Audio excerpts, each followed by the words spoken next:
Korean superstar Lee Min-ho. Una siyang nakilala ng kanyang mga Pinoy fans sa Korean series The Boys Over Flowers bilang si Gu Jin-pyo ng F4, ang karakter na talaga namang kinakiligan at kinabaliwan ng buong Pilipinas.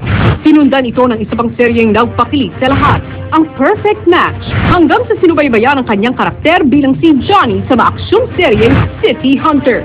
Dahil dito, tuluyan ang napalapit sa puso ng mga Pinoy si Lee Min-ho. Kaya nitong nakaraang Huwebes, dinumog ng mga tagahanga ang NAIA Terminal 1 upang mailit na salubungin ng Korean actor na dumating sa bansa sa pulong ng clothing line na Bench. For the most exclusive, dito sa The Buzz ang kanyang kauna-unahan at tanging one-on-one interview sa Pilipinas. The Buzz Exclusive! Annyeonghaseyo, Lee Min-ho. Welcome to Hello. the Philippines. Bye-bye. Yes, mabuhay. This is your first time to visit our country. Or how does it feel to meet your Filipino fans? Sa totoo lang, napakatagal ko nang hinihintay yung pagkakataon na ma-meet ko at makita ko yung mga fans ko dito sa Philippines. Talagang excited na ako makita silang lahat. To tell you the truth, malamig sa Korea right now. So, I wanted to go somewhere warm. So, dito sa Pilipinas, feeling ko nasa resort ako. Kaya natutuwa talaga ako. Actually, there were a lot of fans greeting at the airport, so talagang nagpapasalamat ako sa kanilang lahat. Do you want to visit any places here in the Philippines? Have you heard any of the nice beaches here in our country? Cebu?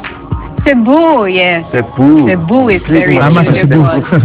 We also have Boracay, Palawan, beautiful beaches. Boracay. Oo, gusto ko rin makapunta Yes, ron. beautiful beaches here in the Philippines. Did you learn any Tagalog words already?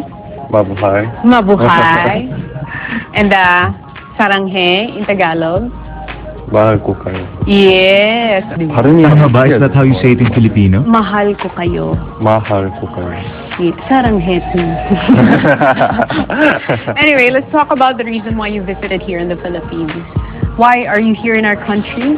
I'm here because Bench got me as an endorser for their products.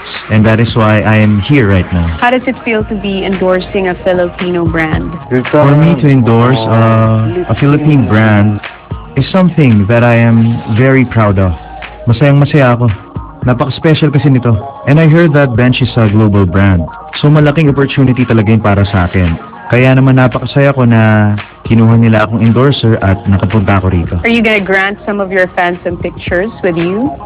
Well, of course, I cannot take all the pictures for all the fans. Pero kung kakayanin ng time, I will really do my best para mapagbigyan silang lahat.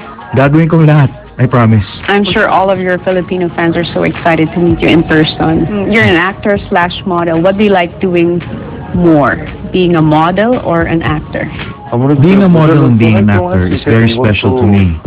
However, kung hindi dahil sa pagiging actor, hindi rin siguro ako mabibigyan ng chance na maging model. Pero natutuwa talaga ako na nakakapag-model ako. But at the same time, masayang-masaya ako dahil nakakapag-actor rin ako.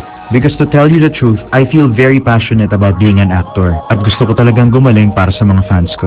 How do you handle the fame, the success, the popularity that you have right now?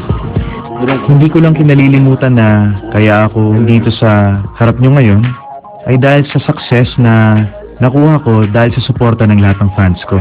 That is why I'm very honored at talagang nagpapasalamat ako sa lahat ng pagmamahal at suportang ibinibigay sa akin ng mga fans ko, sa lahat ng mga projects na ginagawa ko, sa lahat ng shows ko. Kaya yung fame and yung success ay nakuha ko lamang because of the love of the fans. You're one of the most followed actors online and you were recently crowned as the Facebook King. How do you feel about that? Of course, I'm very happy na marami akong followers on Facebook. To tell you the truth, I'm really very excited. This is a very new experience for me. I get to talk to 5 million fans over the internet. So I'm very delighted and grateful. Kaya naman kapag may oras talaga ako, nagre-reply ako sa mga messages nila. Kasi natutuwa rin naman ako na I get to interact with my fans. How important are your fans to you? My fans are very important to me. Like I said, wala ako rito kung hindi dahil sa kanila. Nakikita ko talaga na yung mga fans ko, nagiging masaya talaga sila kapag napapanood nila ako. At alam ko rin na tuwing may lalabas akong bagong project o kaya mga bagong show, talagang inaabangan nila yon. At saka, natotouch talaga ako kapag sinasabi sa akin ng mga tao na gusto nila yung ginagawa ko. Dahil sa mga fans ko, I'm really motivated to work harder and to be better. What are the qualities that you look for in a girl? Dahil busy ako, wala talaga akong spare time to spend with some special. Pero ang gusto ko, yung masayang kasama. At saka, yung magaling at masarap kausap.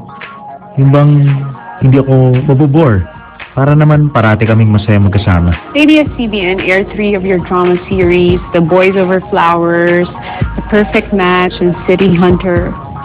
Which among the 3 is your favorite? Every time na may bago akong project, I always feel different about it. Kasi naman, ibang experience ang bawat isa. Yung Boys Over Flowers, yun ang nakatulong sa akin na marating kung nasaan man ako ngayon. Kaya naman, napaka-special sa akin yung project na yun. Pero mahalaga pa rin para sa akin ibang projects ko. Like I said, every drama series is a different experience. Iba't ibang nararanasan ko. Yung City Hunter, for example, na-expand yung boundaries ko sa actor. Sa bawat project talaga, iba't iba. Would you like to invite your Filipino fans to watch your new series called Faith, which is going to be aired here in ABS-CBN? Mabuhay! Ako po si Lee Min-ho. Abangan niyo po ang Great Doctor dito lamang sa ABS-CBN. Sigurado mag-i-enjoy kayong lahat. Marami pong salamat sa suporta ninyo. Thank you at mahal ko kayo. 감사합니다, Minho. This is a gift from ABS-CBN. And this is from Minho. This is from Thank you. Thank you. 감사합니다. 감사합니다. Thank you.